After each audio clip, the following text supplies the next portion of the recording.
It's really sick. And you know what else is sick? We're getting into draft for game 1. Welcome everyone to our first game of the day. We've seen RNG and Thunder Talk Gaming. RNG, 0 stakes for them. Thunder Talk, this could solidify them into top 2. A lot of our priority picks are already starting to get rattled through. We talked about the importance of getting magic damage somewhere in your team from different roles. That's why the Ziggs has been banned. But also the Lucian and the Ashe being banned away from Thunder Talk removes some of their powerful combos and also some of the powerful laning tools from YanniCasts.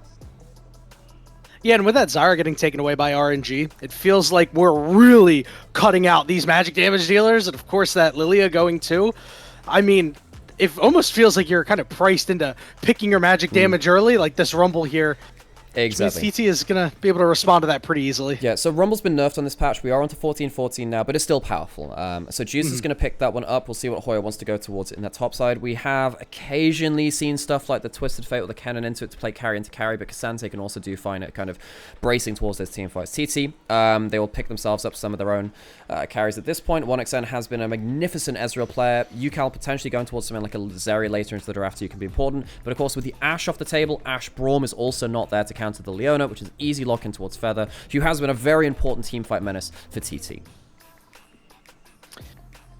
And seeing that Misfortune come through, it's always a bit of a scary pick at times when you are staring down a Leona in the face, because we all know what low mobility Misfortune has when it comes to her abilities, and almost guaranteed that you're going to have to at least take a cleanse or nice defensive summoner. And with the Skorky coming through, this is looking like nice standard stuff out of RNG, which I must admit, I'm a little disappointed by, because I was hoping they'd pull out something a little crazier today. Well, the thing is, they have all the crazy stuff happening with where their players are playing already, so maybe they've already got their dosage of that. With the Corki coming in, UCal, it's an easy lock-in of the Zeri for him. Zeri has been such a power pick for UCal over any other player within the mid lane of the LPL. He sometimes goes towards that barrier in harder matchups. He was taking it into the Lucian, but he's very happy to play that into the Corki as well. The key with Corki matchups is being able to dash out of that Foss bomb early, which you can do with stuff like the Spark Surge coming through from that Zeri. Now we're getting through into that second round. Notice that RNG don't really have any engage, so they're still probably looking for something like probably a Rel wouldn't be go amiss for Tanyuan, who's a big player of that. See, actually, the Braum's banned away and the Sejuani by TT, so they know that there's a little bit of that countering of that Leona, a little bit of the engage coming across on the other side. Whereas RNG, they're banning away some of the magic damage and potentially some of the better matchups into that Rumble.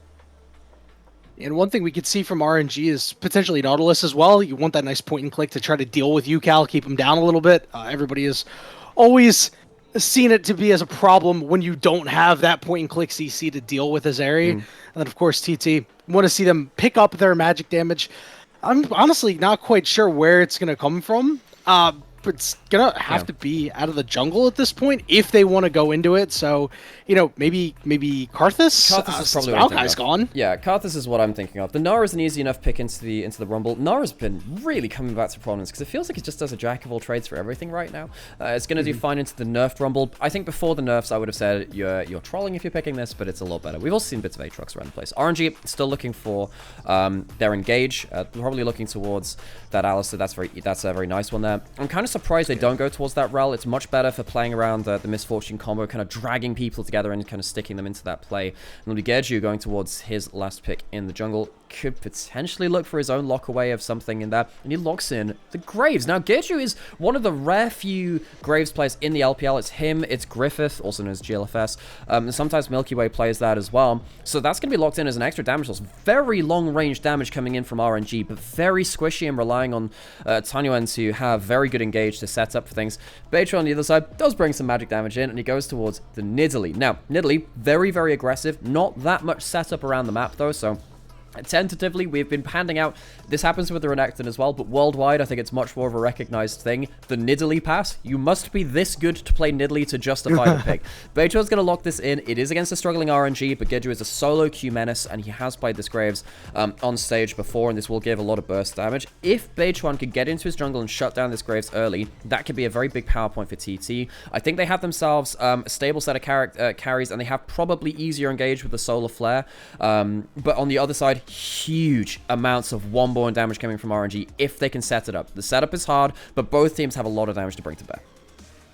Yeah, and the one other thing about the setup that's hard for RNG is that Tangwan kind of also has to play defender a little bit and try to keep a Gnar out in certain situations when he's going to go Mega Gnar, or keep Leona out from getting to the carries, which means that you don't have a whole lot of CC left to throw at the key members on the other side of Thunder Talk, and that is really where I'm concerned about this RNG composition, is that you're not going to be able to touch these carries after a certain amount of time if it's Gnar going in, if it's Leona going in on their terms. So you heard it from both of us. RNG, the stakes don't really matter that much for them. TT, this could lock them a top 2 as we get ourselves closer and closer towards that rift. We'll pump the volume and we'll see exactly how the Gyos feel on the rift as well. We're here in Shanghai for our last 2 series of that Nirvana group, both into this first series and the second series. TT, they lock themselves in a lot of damage, but that is more than matched by RNG. It will be about setup, it will be about execution on that damage as we go into the rift and hear those crowds scream for this first game.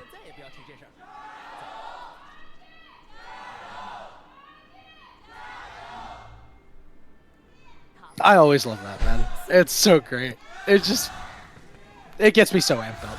I love the Chinese crowd. So the way it works, for those of you that don't know, there is a crowd kind of leader, a chant leader within the crowd that says, like, the team name, so RNG, and then everyone replies with Jio, and then they'll do that 3 times, and then the other team will have the chance to do it. So it's a very organized affair. So once you hear those, once you hear 3 from each team, you know it's technically done. But then you'll also have some people where there's the famous one in LPL is actually shouting LGD, because LGD are just, it kind of became like the TSM chant of Chinese fans. That was so that was just a thing. Fun thing about LGD, the name doesn't actually mean that much. It means Laogandier, which is a kind of chili oil. It's a chili oil sponsor, which they no longer have a sponsor for anymore. Anyway, TT walking in for level 1.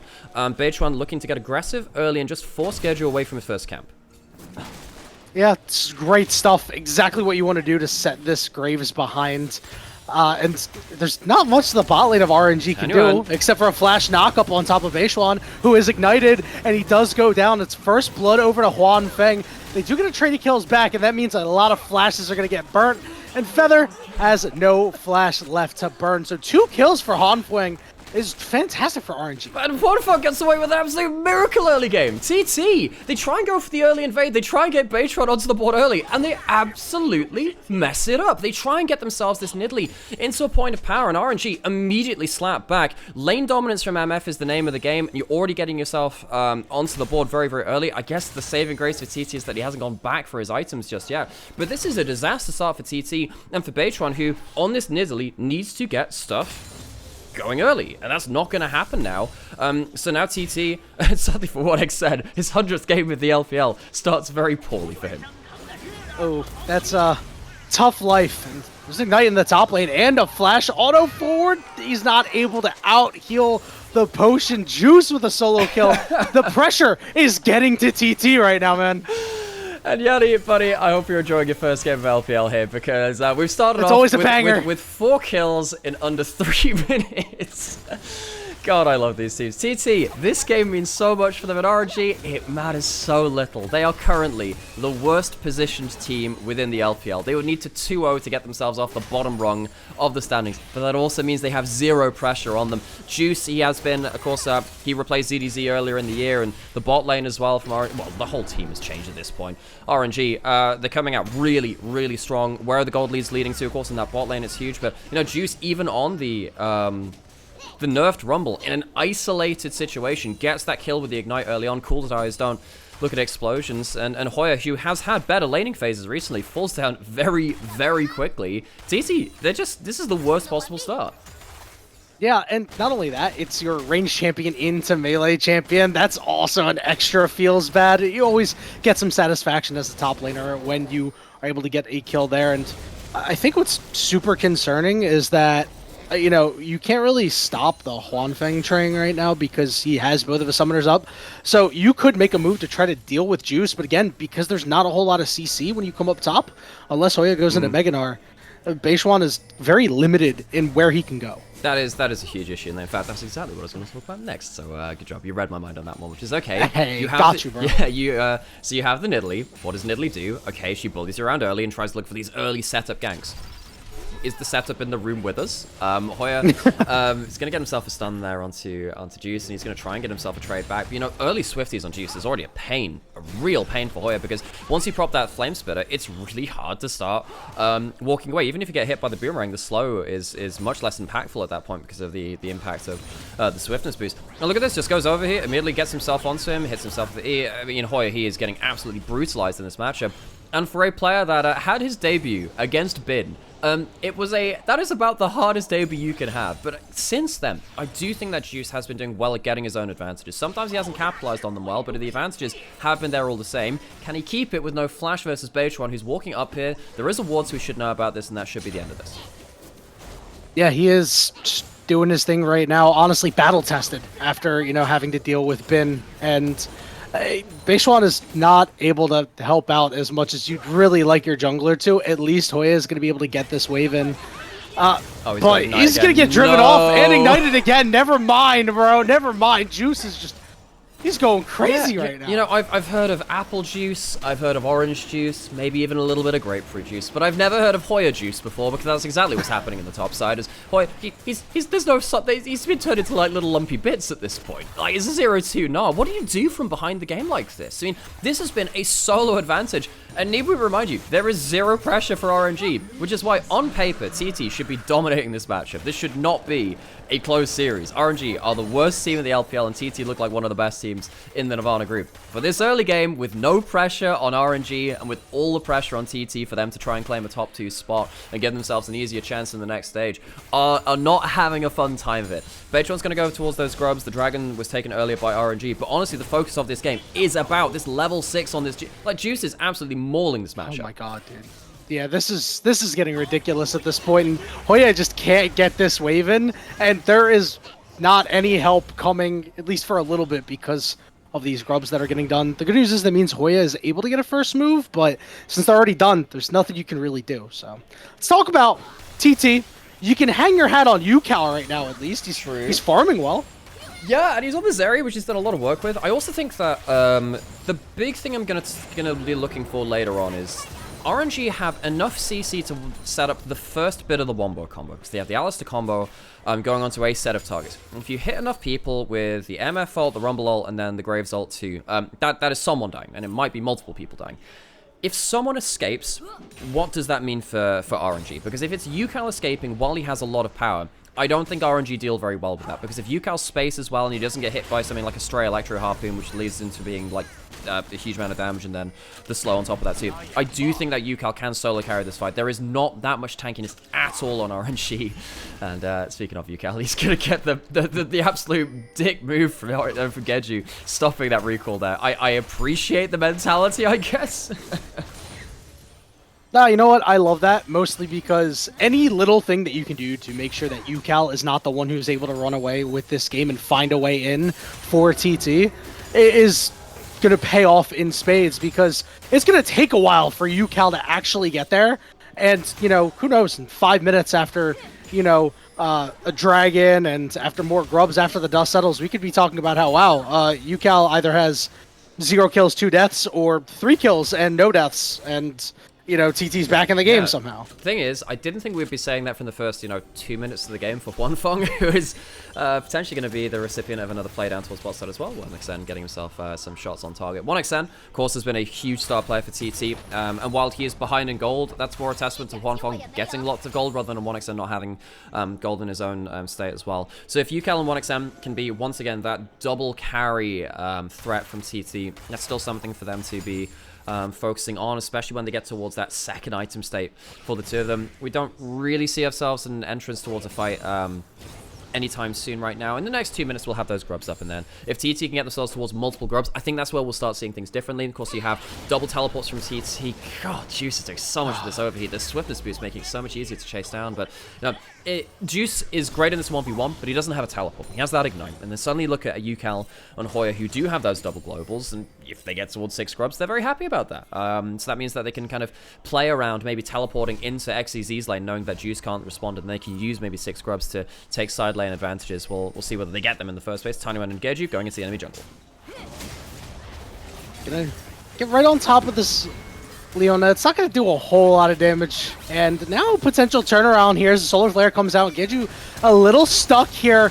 He's able to get away from the CC for now, but chasing him down, and it's time for UCal to speed skate around this fight. Great ultimate coming out from the Misfortune, but after a couple minutes, it doesn't hit anybody else, and these health bars are getting real low. It's UCal, and it's 1XN getting the kills for TT, charged up back in the game. What did we say? The double carry combo of UCal and 1XN can still do a hell of a lot of damage. It is a good bullet time. It's not a bad first kill from RNG as well, but they just allow UCal to get that first ult of the game and get huge value with it. Zeri does damage early. If you allow them to keep going through with that ultimate, it's a huge issue. And Tanyuan and Gertrude, they go into the enemy jungle, but they just don't get the value. Tanyuan needs to be so careful with his early skills. You only have one combo to set up for your team. He uses it to go in there, and it's a big problem. Gertrude's then left alone. You don't have the follow-up coming through because UCal's there first, and Feather massively locks down onto Graves. Yeah, you know, Feather's still locked in on the backside of this too, so he goes down, but the fact that this was so disconnected between jungle support and the lane supporting them is a big issue for RNG, because that's now given a lot of this early gold lead back over to TT. Oh, and by the way, UCal getting priority in the mid lane because he's been so good on these champions. A big reason why XZC was not able to get into that fight soon enough. The supports are here. They're mean mugging each other, just looking around like, hey, don't you touch my mid laner. You stay away. It's been for a long time now, mid lane hasn't actually been a 1v1 lane because jungle support typically when you get resets in bot lane or you win bot lane, support has a very easy time when your AD carry is resetting to just walk towards mid lane and make sure there's no funny business there. And you can see that these support moves can be very, very impactful in plays like that, and also around playing towards objectives like this. Beitram going to get a dragon for TT, so that means that our early objectives are split right down the middle. TT with 3 grubs and the Infernal Dragon, and of course RNG with an Ocean Dragon and 3 grubs of themselves. So no Grubageddon coming in from TT, as we like to call it here, or the Zerg Rush, or, I don't know, Tyranid Hive Fleet. There are many things you can call it here.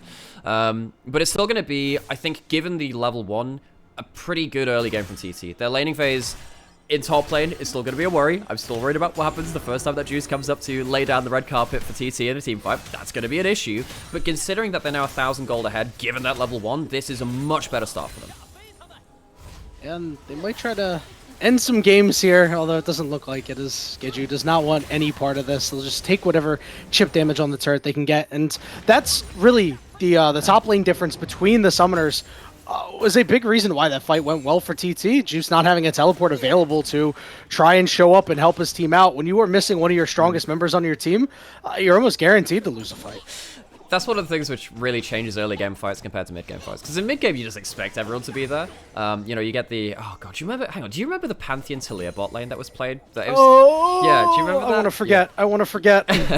But it was like, hey, it's all globals. It's all globals all the time, and it's the Avengers assemble, where you just get everyone flying in from across the map. And right now we have stuff like that Talia and Twisted Fate in meta too, where just everyone turns up at the same play. It's not quite the same as when we had, you know, the 6-man bot lane plays.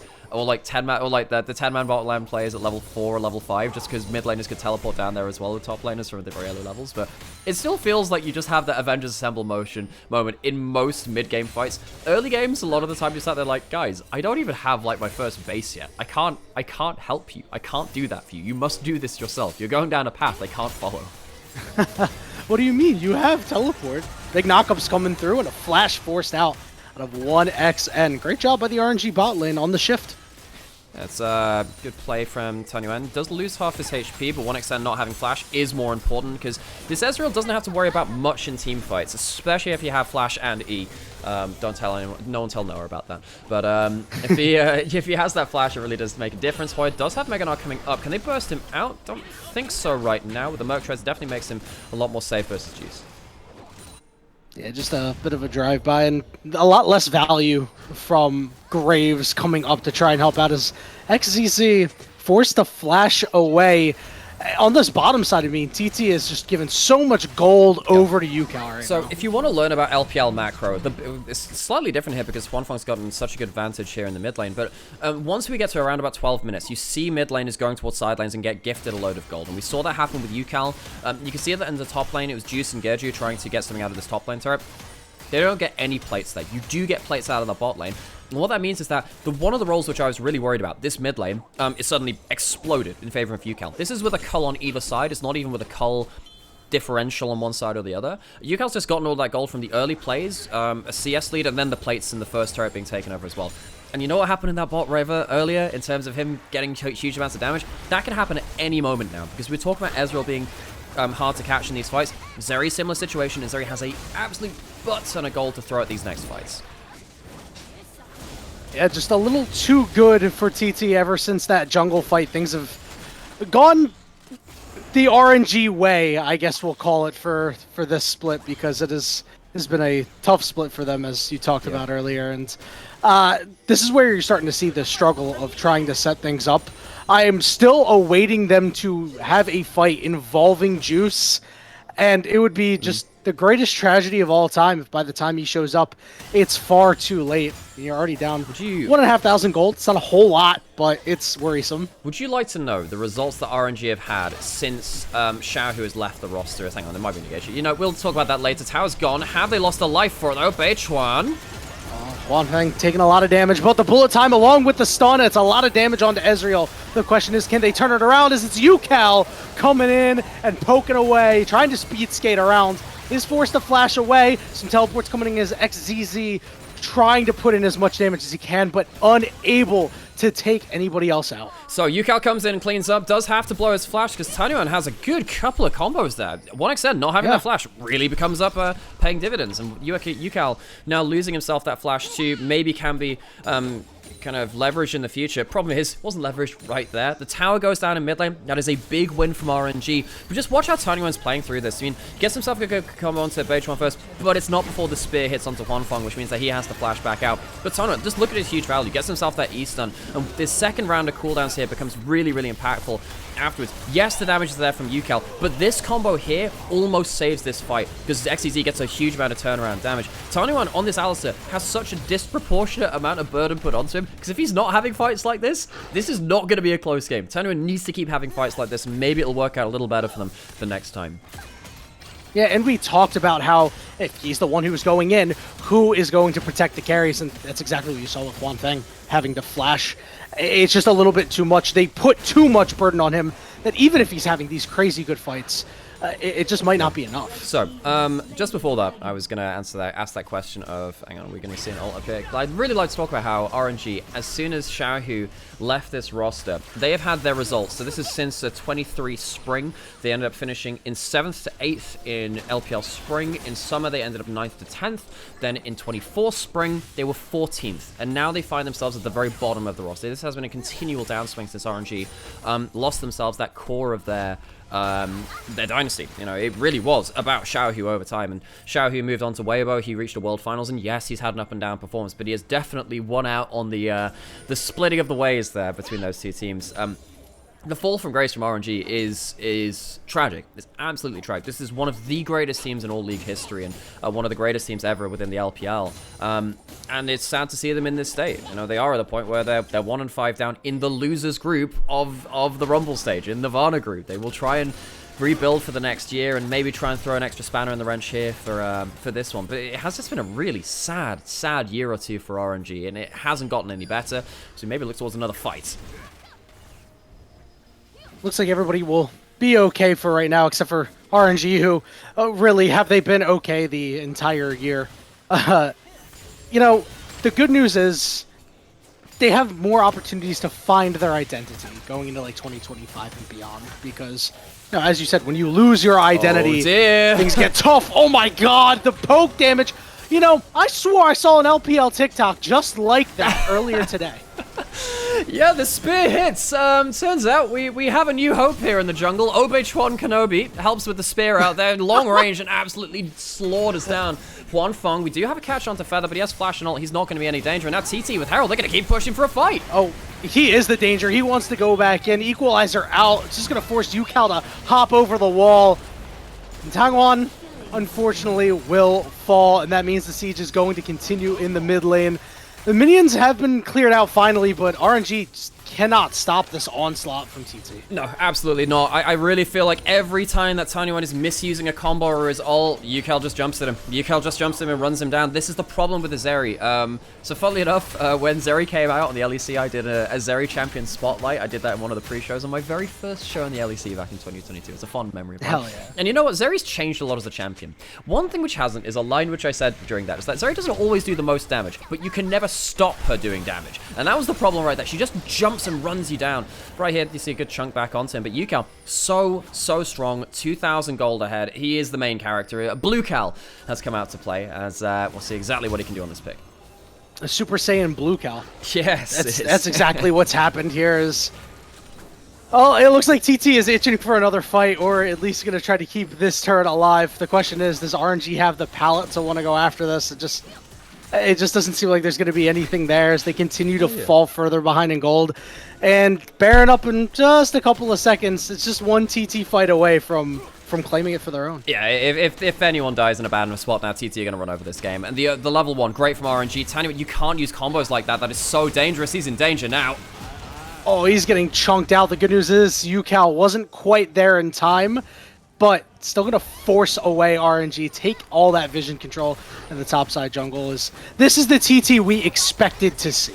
It was, and that level 1 notwithstanding, this has still been a good game from TT. And you know what? The most important thing here is I've started remembering the Star Wars puns I had for this team. So we had Obi-Wan Kenobi, my favorite, Wookiee in the mid lane, Chewbacca, favorite co-pilot here at TT. I haven't really got that many ideas for the rest of them, but for now, I feel that's a good enough core to build something off of as Thunder Talk.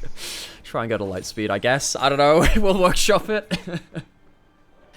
Yeah, sometimes you just gotta workshop everything. Now, the one thing I've been watching recently is everything in my feed has been, when it's raining outside and it's like, I've successfully made contact with the Prime Minister of Camino.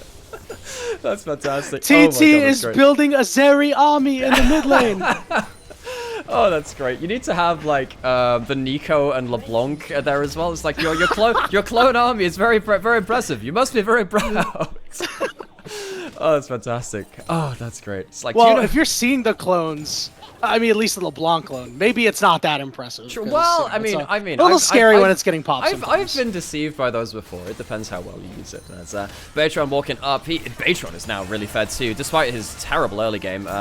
Baytron trusted in the force of this Nidalee. There is a Baron startup from RNG. You can't stick on this, though. That would have had to be a real lapse in vision from TT. They don't have something like the Zyra to really burst this. Feather's being engaged onto it. I don't think they win this fight. No, they don't. They don't have any damage. Geju is burning away and has finally fallen. And Meganar is here to cause some havoc and just keep the carries out pretty much, as Alistar is going to be made into grade A beef. There's an equalizer coming down to the very least. Let's see if Juice is able to do anything. YuCal sustaining through. It's just far too much. You get a kill on the way back for Misfortune. All right, nice. You got one. Yeah, wow. It's still a 3-for-1. RNG, they mistake another fight in this mid lane. Again, Tanya1 has really struggled. He's not getting himself the value that you need out of this Alistar, but credit to TT for not giving him that value. They're not clumping up and they're chasing down. They're absorbing the initial engage. Feather is very tanky, and TT gonna get themselves to Soul Point. They get themselves multiple Mountain Dragons. This game is about as good as done. TT, they've kicked off their hyperdrive. They've gone into light speed, and RNG have been completely left in the dust. When Tangwan is 4,000 gold down, he believes his team is at too big of a deficit, and he must engage in order to get them back into the game. It's the old copy pasta. Man, the fact that was from, you know what, that was an RNG copy pasta. Hoya's going to die here on the side later. We miss MLXG and his ability to play out the game. It's going to be not put out from Gauge's to take down Hoya. I miss that MLXG copy pasta. Back in 2018 when he won that MSI, it was a switch between MLXG and Caster in the jungle. That is a throwback. Now with the overextension towards bot lane, TT can go towards the Baron in the way that RNG couldn't before. Gauge is recalling, but he might not be here for a steal. Tanyuan has ult, has flash. He's probably going to flash him for a combo, pop the ult, and see how much time he can buy. Hey, you know what? He's had some pretty nice combos throughout this game, despite them not coming at the greatest time, trying to do what he can to keep this Nidalee out. It's not enough. The bullet time is going to keep people in a confined area, but it's just a big damage diff. As much as Misfortune has had a great game, although we're seeing a bit of a turnaround because Juice has shown up, but Beishwan has gone golden, and that bought enough time for 1xN to get a quadra kill. That was still a bit of a mess of a team fight. It won't be the pentakill, but 1xN, the LDL pickup from for TT in the AD carry role came through in 2023 summer and has taken this team to a different level. He has been another carry. This fight actually got really scary because what happens here is the headbutt means the smite's outside of the pit and you have a lot of damage. This goes down to 74 HP and there wasn't a smite. That was actually fantastically well played from Tanyuan. He tries his best there and the damage almost comes back from the equalizer. If the equalizer managed to stick on a target for a little bit longer there, maybe we could be having a different story. This was actually quite spooky. Has to come round to a huge damage cleanup from 1xN and Beitron at the end of this, but considering the state this game was in, RNG made them sweat a little bit, and Tanyuan's dead again, so goodbye. Unlucky.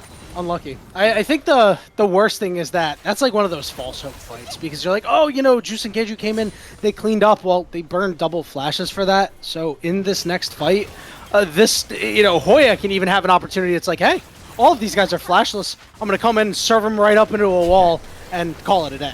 Yeah, I mean, Hoya's not had the easiest game. I think he has struggled. Oh, Spear's hit. Spear, unassisted, needs no setup. Beitron, again, the new hope for TT, takes him down. Yep, he is passing the Nidalee bar. It didn't look like it earlier on in the game, but has firmly gotten there as the inhibitors begin to fall, as RNG has no response. We're seeing Teleport come in on the... no, that's a replay. I'm sorry, my bad. I was like, why are we in frame and frame? As the Alistar will once again fall. They're just farming this cow right now. Bullet time coming through, but Huanfeng has to stand still in order to make that happen. And TT has finally run over the last remnants of RNG. Game 1 looked pretty cool in the beginning for RNG, but they were not able to get the job done. TT buckled in, and they were ready to try and win Game 2 into a series. Yeah, I thought that, we've been making all of our Star Wars jokes. I thought it was only meant to be the Sith that used lightning hands. It's Thunder Talk. I guess it was in the name all along. They shock RNG after what was pretty poor level 1 to take themselves that first game in this series. UCal, fantastic game from UCal. UCal and 1xN, that early skirmish and every team fight from beyond that point just ran away with this game. I think that the draft made it very hard for RNG to lock down their key targets if Tanyuan didn't use his combo well, and I don't think he did end up using his combo well enough, except, he is a role swap support in RNG. Definitely have seen better days. Folks, welcome back to us. Hello, I'm Nymaera, also known as Alex, and this is Yanni. I don't know what else you're known as, but I'm just... Is it still just Yanni? Yanni. Yanni, it's Yanni. Yeah. Yanni, okay, I'll get... So, I'm not even pronouncing it right. But anyway, we're here covering... No, don't worry about it. But I'm not known as anything else because that's just the name I use in everyday life.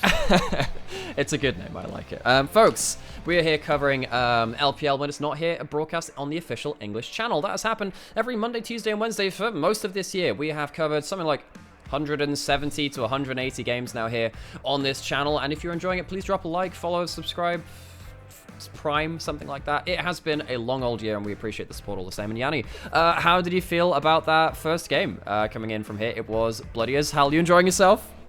Oh, of course. It's always a banger when you get to watch LPL games, and that's how they always turn out. Bloodiest region in the world. There's not much that separates a region